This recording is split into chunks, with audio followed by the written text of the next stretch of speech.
Aréna, Magyarország egyik legtöbbet idézett rádióműsora. Várja Önt a stúdióban Szőlősi Nagy András, egyetemi tanár, a Nemzeti Közszolgálati Egyetem víz- és környezetpolitikai tanszék oktatója. A műsor támogatója a Hold. Meghozzuk a döntést befektetéseiben. Hold.hu. Segítse Ön is munkánkat azzal, hogy feliratkozik csatornánkra. Jó napot kívánok az Aréna hallgatóinak, Exterde Tibor vagyok. A stúdióban itt van Szőlősi Nagy András, egyetemi tanár, a Nemzeti Közszolgálati Egyetem víz- és környezetpolitikai tanszékének oktatója. A beszélgetést felvételről hallják. Köszönöm, hogy elfogadta a meghívást. Jó napot kívánok! Jó napot kívánok! Vízvilágnapját ünnepeljük március 22-én minden évben, de ahogy én ránézek a földgömbre, azt látom, hogy iszonyú mennyiségű vízben úsznak a vízmennyiséghez képest eltörpülő mértékű kontinensek. Mi a baj a vízzel, ha ennyi van belőle? Megváltozott a hidrológiai ciklus, magyarul a víz körforgása, amit nem nagyon akartunk elhinni, de voltaképpen ez is a két tényezőre vezethető vissza. Az egyik a klímaváltozás, részint a természetes ingadozás és arra ráratódó antropogén hatások, másrészt pedig nagyon megnövekedtek a víz felhasználatok, hiszen az emberiség lélekszáma csak egy évszázad alatt meg háromszorozódott. Amíg 60 évvel ezelőtt az egyfőre jutó vízkészlet nagyjából olyan 15 000 köbméter volt évente fejenként, ma ez lement 4000-re. És a klímaváltozás következtében pedig megnőtt a szélsőségek előfordulásának a valószínűsége. Azaz adott vízmennyiség, már pedig ez egy véges vízmennyiség a Földön, mellett gyakrabbak az árvizek, nagyobb az amplitúdójuk, de akkor nagyobb a szárazság is.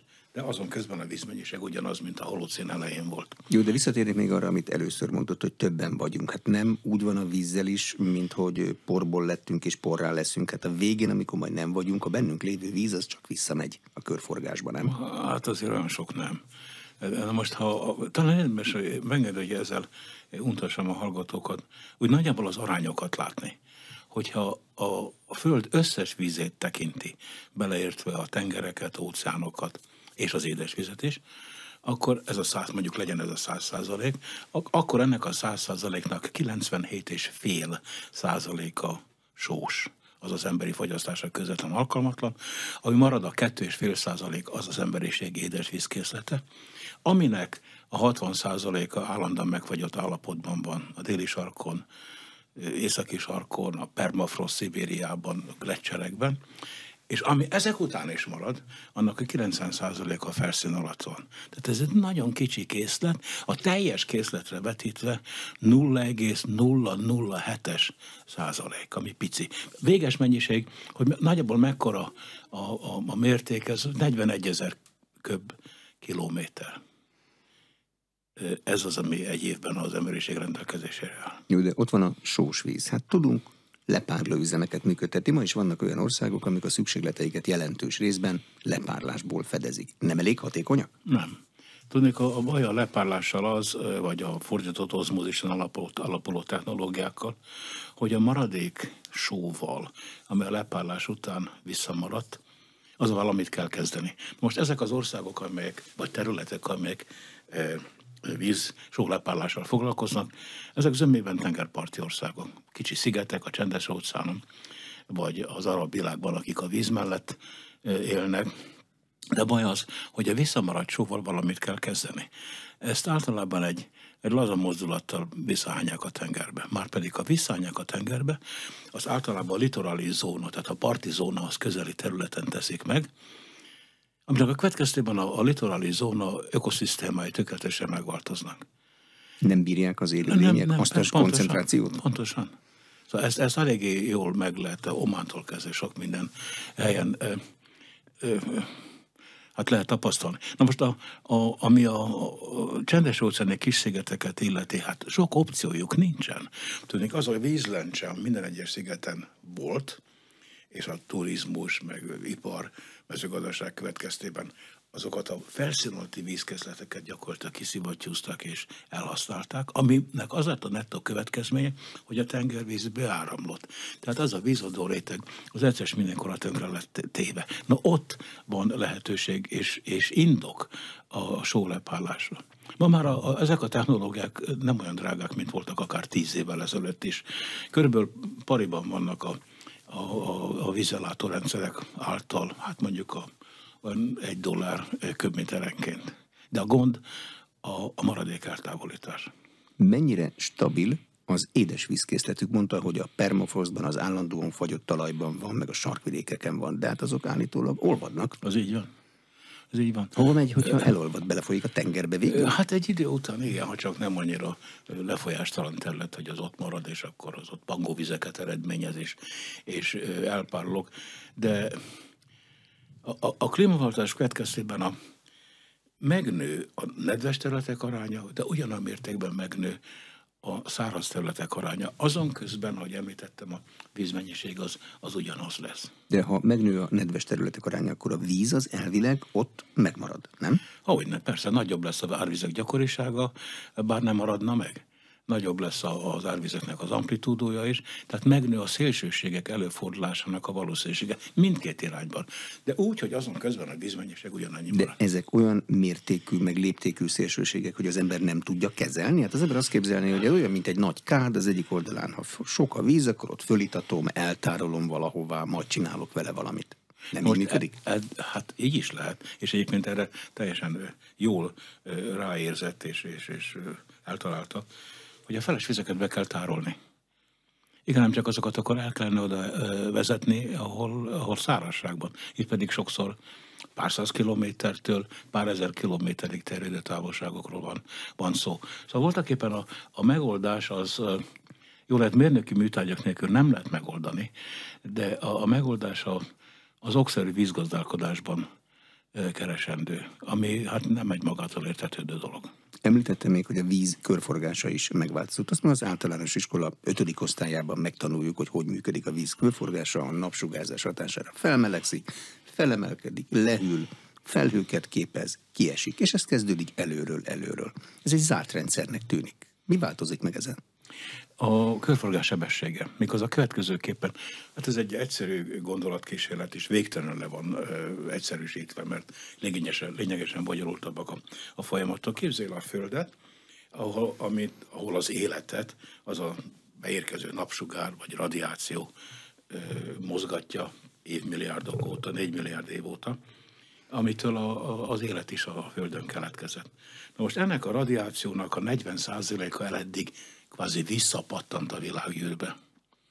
De miután az ipari forradalom óta az üvegházhatású gázok bekerültek az atmoszférába, ezek fölemelkedtek és egyfajta határréteget képeznek. Tehát az a 40% visszapattanás az nem 40%, hanem annak egy kisebb része, és a maradék arról a határrétegről visszapattan az atmoszférába. És az melegszik. Ennek a következtében megnő a párolgás, a szabad felszínű meg a vízfelszínről az evaporáció és a transpiráció. Ha megnő a párolgás, akkor megnő a felhőképződés valószínűsége. Ha megnő a felhőképződés valószínűsége, ott több felhő lesz. Ha több felhő lesz, akkor pedig megnő a csapadékképződés valószínűsége. Bizonyos területeken. Más területeken meg nem. De az a probléma, hogy bizonyos területeken és más területeken meg nem? Tehát az eloszlással van a legnagyobb baj? Az eloszlással van a baj, nagyjából, tehát ez ökölszabály, és ezért ezt tényleg az ökölszabálynál jobban nem szabad értelmezni. Ami valószínűleg várható az, hogy a nedves területek még nedvesebbek lesznek, a szárazulatok pedig még szárazabbak lesznek. Tehát így nő meg a szélsőségek előfordulása. De az, hogy a szárazulatok még szárazabbak lesznek, ennek kiszámíthatóak a következményei? Igen, hát nem lesz felszíni víz. Ha nem lesz felszíni víz, akkor nincs felszíni élelmiszertermelés, vagy ott nem lesz felszíni víz, ahol eddig se volt élelmiszertermelés. De van, csak a felszín alatt. Ahogy említettem, a maradék vízkészletnek, ami a megfagyott a permafrost után marad, 90% a felszín alatt van. Hát ez egy elképesztően nagy tartalék. Tehát tulajdonképpen az okszerű felszínalatti vízgazdálkodással meg lehet azokat a gondokat oldani, amire sólepárlásra, vagy tengervízlepárlásra gondolnak, ha csak Nem azokról a kicsi szigetekről beszélünk a csendes óceánról, amiről az előbb mondtam. Hogy néznek ki a felszín alatti vizek? Erről leginkább onnan lehetett hallani itt Magyarországon, hogy nem kéne szétfurkálni a vízzáró rétegeinket, mert abból csak baj lesz. Így néznek ki a felszín alatti vizek? Pontosan, hát ez úgy néz Európában, de nem csak itt, hanem az Egyesült Államokban is. Az első vízadó réteg, ami a felszín alatt van, az voltaképpen már teljesen el van nitrátosodva. A mezőgazdaság? A mezőgazdasági, hát a túlhajtott nem volt más opció. Termelés következtében, a túlhajtott vegyszerhasználat következtében, műtrágyák és egyebek, az gyakorlatilag teljesen nitrátos. Na most azt úgy kell a felszín alatti vizeket elképzelni, mint hogyha rétegenként lennének. Van egy vízzáró réteg, akkor utána alatta van még egy vízzáró réteg, és a kettő között van a felszín alatti víz. Ezek fosszilis vizek az esetek zömében. Na most, ha azt csináljuk, hogy ezt összefúrjuk mesterségesen, akkor a legfelső vízadó rétegnek a szennyezett vízét bevezetjük egy alatta levő rétegbe. Hát ezért volt a szakma, a vizes szakma, hát ezzel hördült fel pár hónappal ezelőtt, amikor ez a nagy vita volt, hogy vajon a mezőgazdasági termelés fenntartása érdekében nyakra főre 80 méterig lehessen fúrni, anélkül, hogy monitoroznánk a helyzetet, anélkül, hogy ezek engedélyhez lenne kötve, nem az engedély kedvéért, hanem hogy nagyjából tudjuk, hogy mi az a vízkivétel, amit egy felszínt a víztartó még el tud viselni, anélkül, hogy az egész teljesen tönkre menne. Szóval tulajdonképpen az, hogy 80 méterig összeforjuk, és akkor ájulásig mindenki úgy használja, ahogy akarja, ez a fenntarthatatlanság iskola példája. Mert ezzel voltaképpen a következő generációk vizét visszük el. És ugye a fenntarthatóságnak tulajdonképpen a legjobb definíciója az egy etikai definíció, hogy tudnék, nekünk nincs jogunk arra, hogy a következő generációk vizét tönkre tegyük, meg ami ezzel kapcsolódik. A fosszilis víz kifejezés az mit jelent? Nem folyékony állapotban van? De folyékony állapotban van, csak hát az még régen. Régi. Hát még esetleg a holocén előtt is vannak olyan vizek. Hát például a legnagyobb felszínti víztart az a Szahara alatt van. Hát mondjuk az a különbség, hogy utoljára 10 000 évvel ezelőtt esett az eső, ami után pótolta volna. Tehát ez valóban egy régi, fosszilis víz.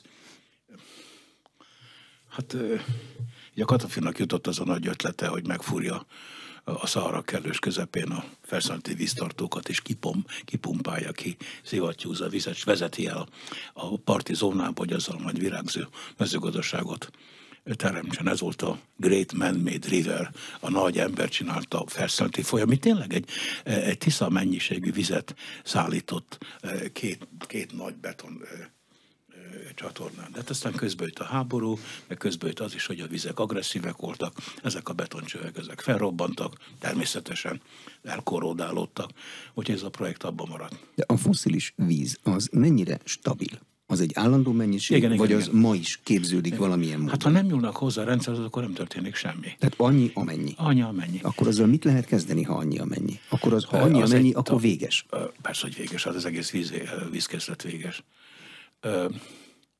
Ezért kell pontosan nagyon óvatosan elbánni a kitermeléssel, a vízkitermeléssel.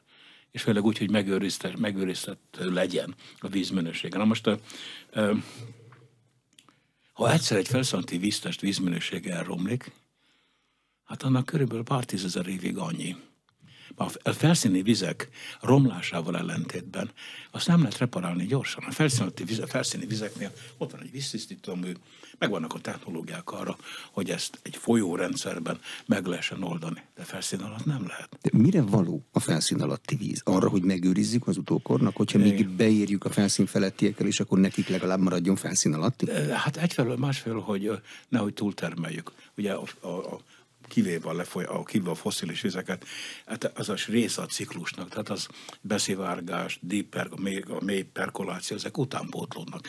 A kitermelés és az utánpótlódás arányát kell megőrizni. Mert ha az felbomlik, akkor ott visszafordíthatatlan folyamatok keletkezhetnek. És ezért kell a monitoring. Ezért kell mérni ezeket a vizeket. Hogyan tudja az ember mérsékelni a vízfogyasztását? Én nem nagyon tudom mérsékelni a vízfogyasztásomat, mert naponta 2 litert meg kell innom. Ha nem csinálom, akkor előbb-utóbb beteg leszek. Ez valószínűleg a Föld összes emberére ugyanígy érvényes, csak nem mindenki olyan szerencsés, hogy meg tudja ezt csinálni. Nem ez a nagy tétel szerkesztő, a nagy tétel az élelmiszergazdaság és azon belül a mezőgazdaság. Az vízözés? Így van. A vízfelhasználás 70-80%-a mezőgazdasági vízfelhasználás és az élelmiszeripar. Ha azon pár százalékot lehet spórolni, akkor már nagyon sokat tettünk. Például azzal, hogy mikroöntözés. Izraelben ezt meg is csinálták. Tudni, ott nincs víz, az egy arid terület. Nem akarták túltermelni a felszállalati víztartókat, hogy nagyon-nagyon az egyensúly állapot körül mozognak. Gondosan ügyelve arra, hogy nehogy túltermelődjék a felszállalati vízhasználat. De csak oda csöppentenek is pont amennyit kell. A növényi, pontosan így van. De hát ez atomfizika. Hát nem, mert vannak most már olyan online rendszerek, amivel a talaj nedvességtartalma mérhető, amivel mérhető az a vízigény, amit egy adott növénykultúra igényel. Hát mondjuk nem kvantumfizika, de elég pontosan kell kiszámítani ezt a vízigényt. Megoldható, és a technológia létezik. Itt hát inkább szemléletmódosításra van szükség, vagy módosulásra. Például a szennyvizek újrahasznosítása. Hát gondoljon az űrállomásra. Akik ott megisszuk azt, amit kipisülünk. Pontosan. Nem nincs más választásunk. De nem is kell, mert tökéletesen lehet kivonni azokat az elemeket, amelyek az ember egészségre ilyen-olyan kulturális vagy egyéb okoknál nem szükségesek. De ez egy teljesen zárt rendszer. Tehát a technológia megvan. Körülbelül ott vagyunk most, hogy a vízgazdálkodásnak körülbelül a 95%-át meg tudjuk oldani. Ehhez, hogy ez így történjék, az a politikai akarat hiányzik, és az, hogy a politikai akarat következtében a társadalom ezt megértse. De bocsánat, elég nagy a mezőgazdaságra nehezedő kényszer, hogy megcsinálja ezt. Tehát a mezőgazdaság most abban a kényszerben van, hogy próbál mindenhonnan vizet szerezni, hogy tudjon öntözni. Igen. Meg hogy ne legyenek nyaranta porviharok, ami után a biztosítóknak 100 milliókat kell kifizetni. De azt az igényt én még nem látom, hogy felismernék, hogy ilyen precíziós öntözéseket csináljanak. A jövőben valószínűleg más opciónk nem lesz. Egyszerűen a következő okok miatt. Amíg a vízmennyiség állandó, most annyi vízünk, mint a holocén elején 10 000 évvel ezelőtt. A felhasználók száma nem. Az duplán exponenciálisan növekedett.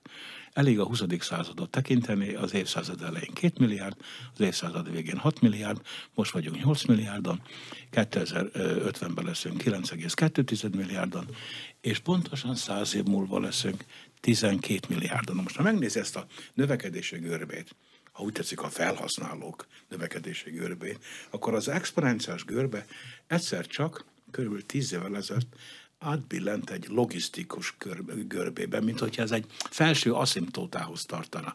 Na ez a Föld eltartató képességének a határa. Ha erre nem vigyázunk, akkor 100 év múlva olyan irreverzibilis folyamatok kezdődnek el, sőt talán még korábban is, amelyek az emberi kultúrát úgy, ahogy ismertük, szépen kikapcsolják. De mindenhol? Mert mindig azzal szoktunk védekezni, hogy a nagy katasztrófák mindig máshol történnek. Sosem a fejlett Európában, sosem a fejlett Amerikában. Ebben nem vagyok biztos. Tudnék, ha 2 évvel ezelőtt megnézed, hogy mi történt az Ár folyó vízgyűjtőjén, ez Németország nyugati része. Vitt mindent. Olyan árvizek voltak. De olyan villámmal Bolonyába 2 évvel ezelőtt nagy házakat, nagy betonházakat vitt el a víz. Az Ár folyón levonuló villámárvíz olyan hihetetlen károkat okozott, hogy egy éjszaka alatt meghalt 160 ember, ami Európa legfejlettebb technológiai országában egyszerűen elképzelhetetlen. Ott az online rendszerénk nem működtek jól. Hát az a sok baj volt, de együtt is. És ugyanabban az évben, pár hónappal korábban a Loire menti mellékfolyók azok gyakorlatilag kiszáradtak, a víztulán olyan alacsony volt a vízállás, mint azt megelőzően soha.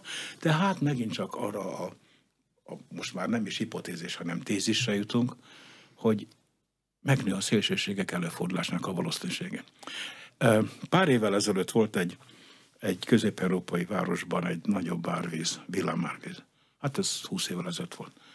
Olyannyira, hogy elöntötte a metróhálózatot, ami 6 hónapig nem működött. És akkor volt egy nemzetközi sajtókonferencia, az újságírók megkérdezték, hogy ez milyen sűrűn fordul elő. Hát én azt válaszoltuk, hogy tanulva a helyi hidrológusok tudásából, ez egy olyan árvíz volt, ami statisztikusan 300 évente egyszer fordul elő. Most, hogy hol helyezkedik, az teljesen mindegy, mert jövőre is lehet mert benne van a 300 évben. Pontosan. És ugye az alapvető feltételezéseink ezeknél az árvízszámítási módszereknél, amelyekkel a mértékadó értékeket határozzuk meg, amire építjük a hidakat, átereszeket, utakat, hát ezt ilyen visszatérési idővel jellemzik, ami bármikor előfordulhat. Azt mondta az újságíró, aki hát azért eléggé fel volt készülve, hogy ez jó, hogy a tavaly az 300 éves árvíz volt, de tavaly előtt is volt egy 300 éves árvíz. Ez hogy lehet? Hát ez úgy lehet, válaszoltuk, hogy a tavalyi árvíz a megelőző 300 év utolsó évében történt, a mostani pedig a következő 300. A statisztikai hipotéziseink alapján ez plauzibilis és elfogadható. De erre azt mondta, hogy tavaly előtt is volt egy 300 éves árvíz. Magyarul megszűnt mérnökgenerációk hosszú, majdnem évszázados terminológiája és technikája, hogy tudnék a jövő ugyanolyan lesz, mint a múlt. Hogy ezeknek az idősoroknak, árvizeknek és egyebeknek a statisztikai jellemzői, várható érték, szórásnézet, korrelációs struktúra, spektrum, minden, az nem változik, de megváltozik. Jó, de hogyan lehet a megjósolhatatlanra felkészülni? A módszereket kell megváltoztatni. Na most ebben bármennyire is eddig ilyen, ilyen világvége, remélem nem, világvége hangulatot írtam le, ami a változás jelenti, ez a technológia és a tudomány. Az elmúlt 40 évben hihetetlen fejlődés volt az adatgyűjtésben, az adatfeldolgozásban, azokban a matematikai modellekben, ami ezeket a jelenségeket modellezik és előrejelzik. Jó, de hiába jelzik előre, ha nincsen vésztározó, mert még nem épült meg. Hát azt meg kell építeni. Na most ez nem egy könnyű dolog, hogy azok hol legyenek, és ne csak egy vésztározó legyen, hanem utána azt a vizet, amit a vésztározó felfög, azt utána lehessen használni. És ezek nagyon, nagyon drága beruházások. Hát amikor én diák voltam a műegyetemen, akkor mindenki arról panaszkodott, hogy nagyon rövidek az adatsorok, és nagyon nagy ezért a tervezés megbízhatatlansága. Hát 30-40 éves idősorok voltak, 30-40 éves adatból kellett valamilyen mértékadó értéket megállapítani. Most minden áldott nap 1 exabyte adat érkezik a szatelitekből, amelyek hidrológiailag relevánsak. Az egy 1-es, és 18 darab nulla van utána. Most már a gond az, hogy túl sok van. Hogy tudjuk a mintázatot ebből kiszűrni? Na ez az, ahol a big data, a tanulórendszerek, a mesterséges intelligencia segítenek. Alapvető változások történtek az elmúlt 10 évben. Tehát nem reménytelen a helyzet. De érdemes mintázatot felállítani, nem volna célszerűbb mindenkinek mondjuk régiós nagyságrendben megépíteni a védekező műveit? Persze, csak hát az nagyon sokba kerül. Szóval ezek hihetetlen drágák. Hát, ha mondjak egy példát, nem hazai példa, a Nílus, ahol is Etiópia van a felső részén, a vízfolyás felső részén, Kék Nílus, lent pedig Szudán és alatta Egyiptom.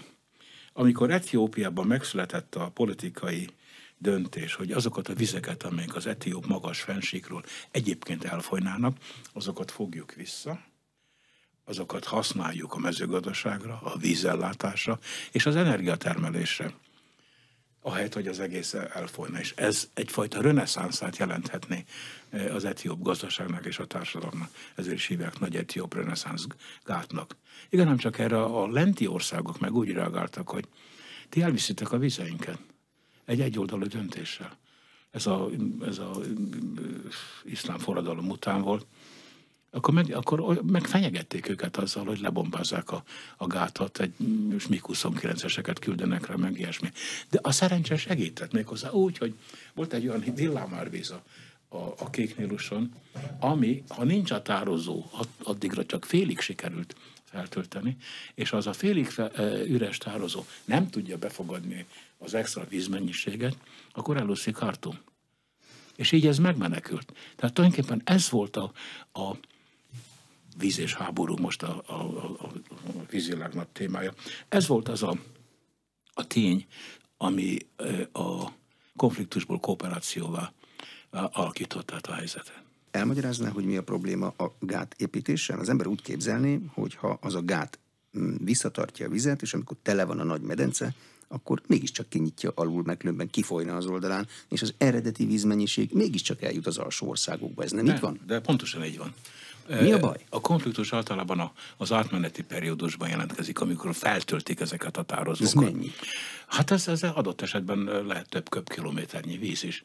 Hetek, hónapok, évek? Az a vízmennyiség, nem. Az a vízmennyiség, amit az etióp reneszánszgát visszatart, az 5 balatonnyi, az 10 köbkilométer vízmennyiség. Na most ezt gyakorlatilag le kell fejezni a lefolyást, és betározni a tárolóba, a medencébe, a tározóba, és a többit tovább engedni. Ami ellen az alsó országok adott esetben tiltakoznak. De csak addig joggal, amíg töltődik. Pontosan. Na, ugyanez volt a helyzet egyébként az Atatürk-gáttal Törökország anatóliai részén. Nagyon veszélyes volt a helyzet. A Saddam akkor azzal fenyegetőzött, hogy megtámadja a törököket. De hát akkor Kuvajtot támadta meg. Úgyhogy így sikerült az egyébként mérnöki szempontból zseniális Atatürk gátot, meg az egész anatóliai vízrendszert felépíteni. Vannak ma háborúk a vízért? Ha kevés van, ebből logikusan adódnia kell, hogy bizony vannak. Kevés. Konfliktusok vannak, háborús konfliktusok vannak. Voltaképpen az első és eddig egyetlen háború, ami alapvetően a vízért folyt, az 4500 évvel ezelőtt volt Mezopotámiában. 2 városállam, Umma és Lagas között lenne egészen a Tigris-Eufrátesz öblében, ahol is egy közös öntözőrendszerük volt. De megváltoztak a politikai viszonyok, szárazság is jött, klímaviszonyok is, és az egyik város több vizet használt el, mint amennyi, hát mondjuk kvótája volt. Másik pedig az ellen tiltakozott. És akkor így fokozatosan eszkalálódott a konfliktus, 4 napig háborúztak egymással, és aztán rájöttek, hogy ha valaki győz és a másik veszít, akkor mind a ketten veszítenek. Tehát le kell ülni, és meg kell oldani a vízmegosztást, vízmegállapodással. Hát ez volt az első olyan vízmegállapodás, aminek egyébként egy agyag kónuszra írt szövege a Louvre-ban látható. És ez volt az első nemzetközi megállapodás. Tehát a víz az összeköt, és nem szükségképpen konfliktus forrása. De azon közben meg kell jegyezni, hogy bizony van, amikor a háborús felek ezt hát nem használják úgy, hogy azt kellene. Példa erre a Mőnegátnak a felrobbantása a második világháború alatt, hogy csináltak is egy filmet, a Dam Busters, ahol is az angol száz repülőkkel lebombázták a gátat, aminek 1600 civil áldozata volt. Ezt ma már háborús bűnnek tekintjük. Vagy éppen azt, ami tavaly történt a Kahovka-gátnak a lebombázásával Ukrajnában. Annak semmiféle stratégiai szempontja nem volt. Ki a víz, amikor több országon keresztül folyik valamilyen folyó? Mindenki egyaránt joga van hozzá mindenkinek? Látja, ez egy nagy dilemma. Voltaképpen mindenkié.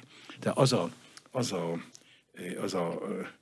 axióma, hogy korlátlan szuverenitásunk van a saját vizeink fölött, mert mi felső ország vagyunk, és azt csinálunk azokkal, amiket akarunk. Annyit veszünk ki belőle, amennyit akarunk, annyira szennyezzük, amennyire akarjuk. Amennyire akarunk, akkor lent ebből, szóval ott vesztesek lesznek.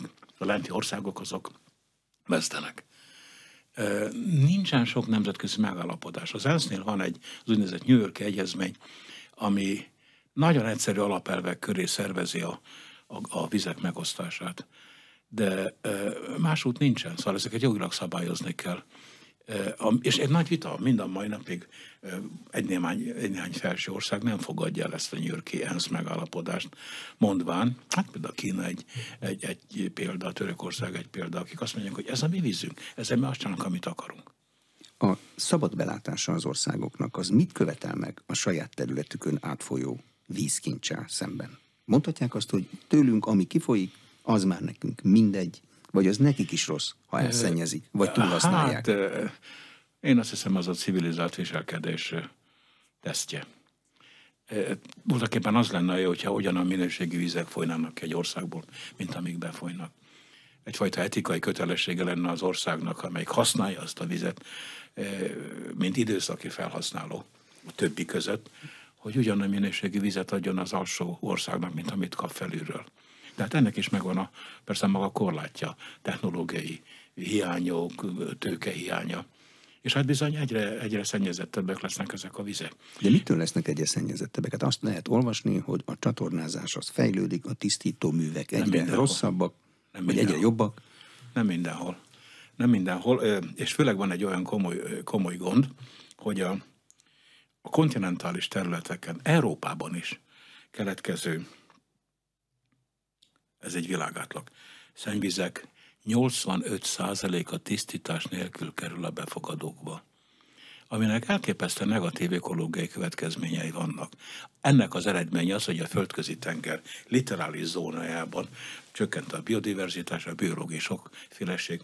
Az elmúlt 30 éven 50%-kal csökkent a halállomány, 50%-kal a Mediterráneumban. Szóval ennek súlyos következményei vannak. De miért nincs rá pénz? Hát ha a tengerparti ország szennyezi el a saját tengerét, akkor nem, az... a felsők szennyezik. És ez ilyen laissez-faire, hát azt csinálok a vizemmel, amit akarok. Ha beengedem a szennyezést, akkor beengedem.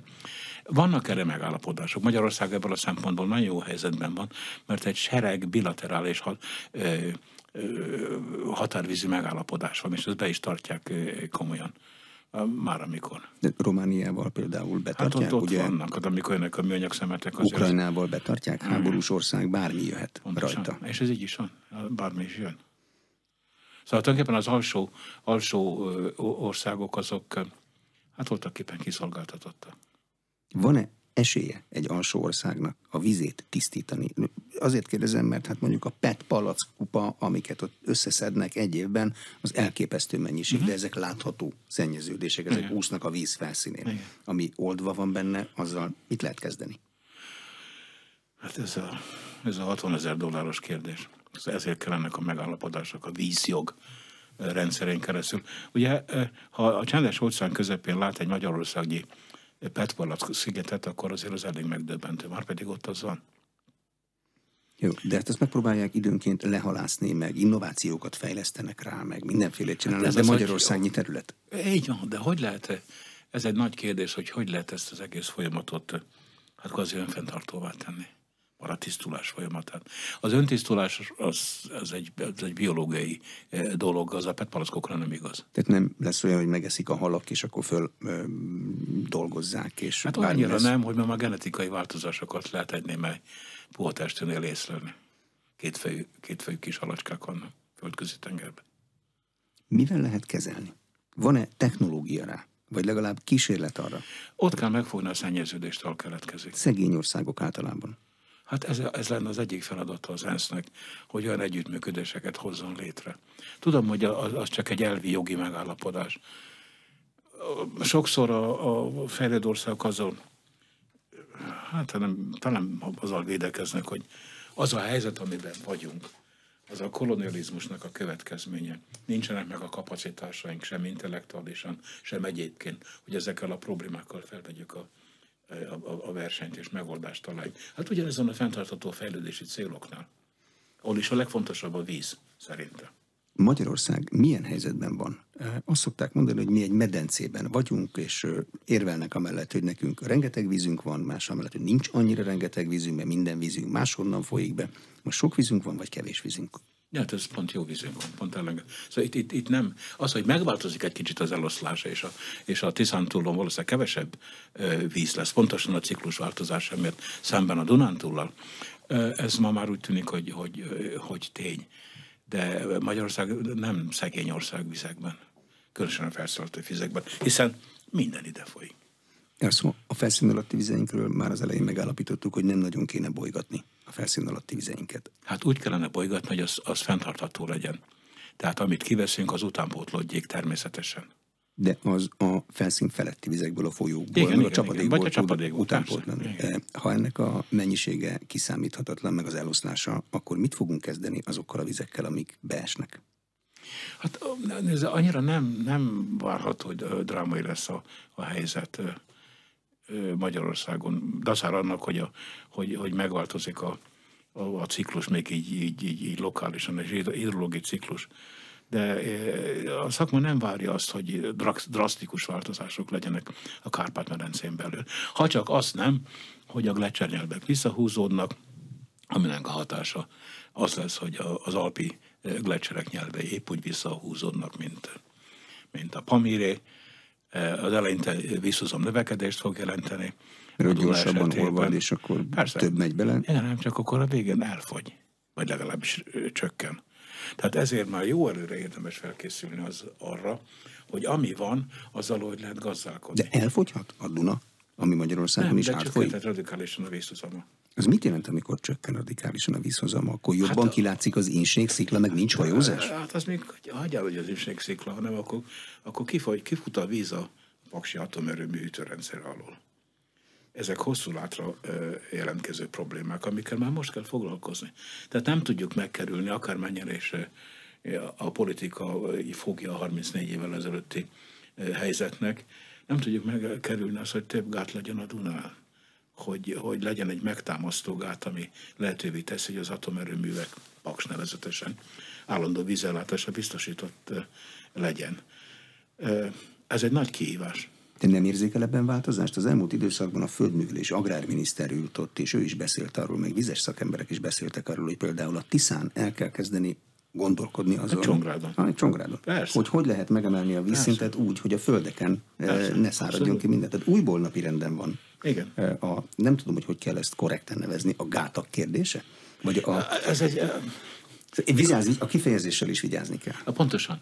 Szóval ennek olyan mély társadalomban gyökerező negatív konnotációja van. Hát a rendszerváltás egyik kulcsmozdulata volt. Igen. Hát ami egyébként nekem ez a magánvéleményem. Most megint elkezdtek beszélni a bős Nagymaros, hogy meg kell állapodnunk a szlovákokkal. Sőt, már van is egy kinevezett kormánytisztviselő, akinek ez a dolga. Hát ezt 34 évvel ezelőtt kellett volna megtenni. Akkor pereskedtünk. Aminek nem lett semmi eredménye. Hát inkább azt mondják, hogy a szlovákok nyertek. Persze. Pontosan ez így volt. És Magyarország veszített. Részint a pönálékat, amiket ki kellett fizetni, részint az elmaradt energia. De nem az energia volt az egésznek a lényeg. Én tegnap voltam Győrött, ahol pont a vízvilágnappal kapcsolatban hát volt egy megbeszélés, és akkor elmentünk a Szigetközön megnézni. A Szigetköz megtámasztása alulról lett volna például a nagymarosi vízlépcsőnek a legfontosabb feladata. Amikor ez megszűnt, vagy megszüntette a politika, onnantól kezdve a Szigetköz elkezdett száradni. Most tartunk ott 34 év után, hogy apró kis művekkel valamennyire sikerült restaurálni ezt a helyzetet, amit a Szigetköz megérdemel. Mert egyébként lefűzöttek a mellékágak. A főág mélyül. És ezek az ágak, amelyek a főágtól, vagy Mosonyi Dunától voltak ellátva, ezek bajba kerültek. Lehet például a Tiszán meg a Dunán újabb műveket építeni? Nem csak, hogy lehet, kell is. Politikai, vagy a mérnökök fogják megmondani? A víz az nem olyan, az egy fizikai dolog. Azt nem... Hát ennek nagyon nagy a politikai tartalma. Szóval ez sokak számára egy abszolút magától értetődő dolog. A víz ez mindenkiért. Ez olyan, mint a futball. De ez egy fizikai dolog. Tehát persze. Nem mindegy, hogy tervezik meg a gátat. És ez nem gyorsan megy. Szóval ez egy hosszú látra szóló folyamat a kerettervezéstől kezdve, hogy hol legyenek ezek. Hát ugye ez visszamegy a 40-es évekre, öntözésügyi hivatal, Mosonyi Emil és azok a szakemberek, akik ezt az egészet megtervezték. A Bős Nagymaros az nem így jött, a Tiszarok se így jött, a Csongrád se így jött. Ezek több 10 éves tervezési folyamatnak, kísérleteknek az eredménye. Az, hogy ugyanazon a folyón fölöttünk, meg alattunk mit csinálnak, az minket bármilyen módon kell, hogy befolyásolja? Hát nem biztos, hogy kell, de befolyásol. Hát például az Ausztriában megépített vízlépcsők hatására, meg visszatartják a hordalékot, a Dunának a középső szakasza hordalék szegény lett. Aminek a nettó eredmény az, hogy amikor kijönnek a Freudena az utolsó vízlépcső, kijön a víz, tehát átbukik a gáton vagy a túlfolyókon, akkor hordalékszegény. És a hordalékszegény akkor az egyensúly állapothoz felkapja ezt a hordalékot, amire szüksége van. Azaz, csökken a meder. Tehát megeszi a medret gyakorlatilag. Gyakorlatilag így van. Hát és ezt látjuk, hogy a Gönyű Visegrád közötti szakaszon a meder mélyül. és ha mélyül, akkor ennek volt az egyik eredménye az, hogy a szigetközi mellékágak lefűződtek, nem volt többet vízellátásuk. Tehát ez lehet mondani, és biztos, hogy van valami, hogy a vízlépcsőzés az egy rókafogta csuka, mert ha valaki egyszer elkezdi, akkor nem tudja megállítani. De hát ez fait accompli, egyszer elkezdték. Ausztriában 18 vízlépcső van. Tehát, hogy az egyensúly meg legyen a Freudenau között, vagy a Gabcsikovó között, ami most már működik, és a Vaskapu erőmű között, a Dzserdab között, az egyensúlyt mesterségesen kell megteremteni. Gátak létesítésével, amelyek több célúak. Most a politika ezt nem értette meg, vagy ezt értette félre 30 évvel ezelőtt, hogy az energiatermelés, mert ez csak 3%-át adná, vagy akkor 5%-át adná az ország energiaigényének. De ez egy több célú rendszer volt. Ez olyan, mint egy függvényt egy változó szerint optimalizálni, az egyszerű, mert deriválni kell, egyenlővé tenni nullával is kiszámítható. De ha több cél van, az egy lényegesen nehezebb feladat. Hogy találod meg a Pareto optimumot, hogy senki sem veszítsen, vagy hogy mindenki egyformán nyerjen. Az energia, a környezet, a hajózás, a vízellátás, itt a célok közötti prioritásban van változás. És a legfontosabb a környezet ma már. Ha lemegy a víz, akkor nincs, ami táplálja a környezetet. Hát ilyen egyszerű. Például Budapest vízellátása veszélybe kerülhet-e, ha túlmélyül a Duna. De leérnek-e a parti szűrésű kutak? Hát a parti szűrésű kutak azok elég mélyen mennek le. Tehát az gyakorlatilag ugye az van, hogy ez a Duna vízállása és a parti szűrési kút, mint a leszívná azokat a vizeket, és azok jó mélyen vannak. Én nem tartanék attól, Tehát ez nem egy kényszerítő körülmény, hogy muszáj megcsinálni. Például Paks meg annak a bővítésének a hűtése. Az hosszú távon megoldható-e? Ha csökken a Duna vízszintje, akkor is megoldható? Igen, hogyha egy gátat építünk alatta. Tehát csak a gáttal oldható? Szerintem igen. A víz hőmérséklete az egy kritikus dolog, vagy csak akkor, hogyha erőművet kell hűteni? Azt látjuk, hogy az alatta lévő vizeket folyamatosan méri mindenki, akinek hőmérője van, és pontosan látja, hogy hát néha nem egészen annyi, mint amennyinek lennie kellene. Különösen a kicsi a víz. Ez az ökoszisztéma működése szempontjából fontos. Ha valaki feladja azt, hogy a környezet nem érdekes, és akkor az a hűtővíz az 5-6 fokkal magasabb hőmérséklettel kerül vissza a Dunába, az tönkreteszi az ottani ökoszisztémákat, az akvatikus ökoszisztémát. Tehát ez egy lókereskedés, hogy mi az, amit megengedünk, és mi az, amit nem engedünk meg. A politikának kellene ezeket a prioritásokat megállapítania. Gazdaságilag és mérnökileg ezek megoldhatók. A politikai döntés a legnehezebb. Mezőgazdasági területeink veszélybe vannak-e? Vannak olyan területek, amire azt mondják, hogy egy idő után ezek sivataggá fognak. Igen, ez a Tisza alsó folyásán van, ahol hát ugye vészesen kiszáradt a talajban levő vízkészlet is alapvetően lecsökkent.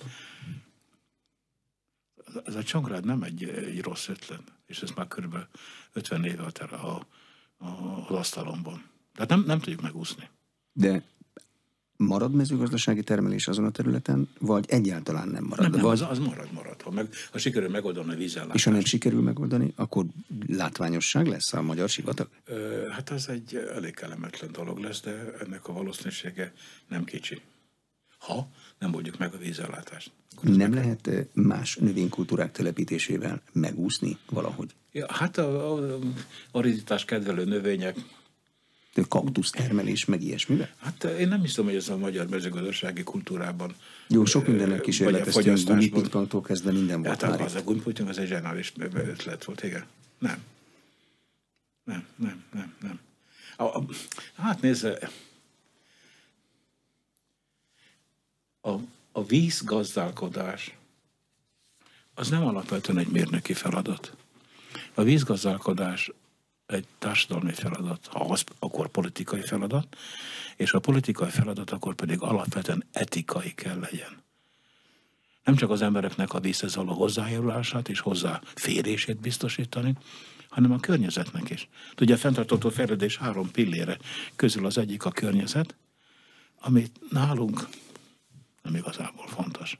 Az emberek a saját hozzáállásukon kell-e, hogy változtassanak valamit a vízhez? Például ahhoz vagyunk szokva, hogy olcsó, nem tudom most talán 50 fillér a csapos víz, a palackos víz az akár 500 meg 1500 is lehet. Igen. De nem vigyázunk rá különösebben, igen, hanem időnként kidobjuk.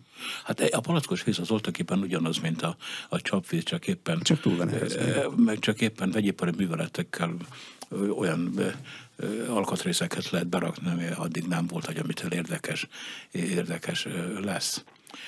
A víz árával is kell foglalkozni, szóval ez a mindenki egyforma vízárat fizet, az nem felel meg a társadalmi egyenlőség fogalmának. De miért? Hát én ugyanannyi vizet kell, hogy megigyak egy nap, mint egy milliárdos, ha életbe akarok maradni. Az abszolút rendben vannak, ugyanannyit fizet, mint a milliárdos. De ha a milliárdosnak teniszpályái vannak, amiket öntözget nagy intenzitással naponta, ha úszodácskai vannak a kertjében, amiben lubickol, azaz sokkal nagyobb a víz felhasználása, akkor egy blokk árazással kellene azt a társadalmi igazságot kifejezni, hogy szubszidiálni azokat a vízfelhasználatokat, mint például az ivóvíz, ami mindenkinek az emberi jogokhoz tartozik. Hát egy nyírségi roma településen épp annyi joga van egy embernek az egészséges ivóvízhez, mint Budán. Csak éppen nem tudja kifizetni. Egészségesek a magyarországi ivóvizek? Igen. Általában igen, mondva is? Igen, tehát igen. Most már nincsenek... Hát van itt arzénos, de az nem van vészes. Vagy magasabb a mangántartalma, vagy a vastartalma. De erre megvannak a technológiák. Ez csak pénzkérdése. A termálvizeink azok érintetlen állapotban vannak, vagy a globális felmelegedés az rájuk is hat? Nem. Tehát az ott van, ahol van. Ott van, ahol van.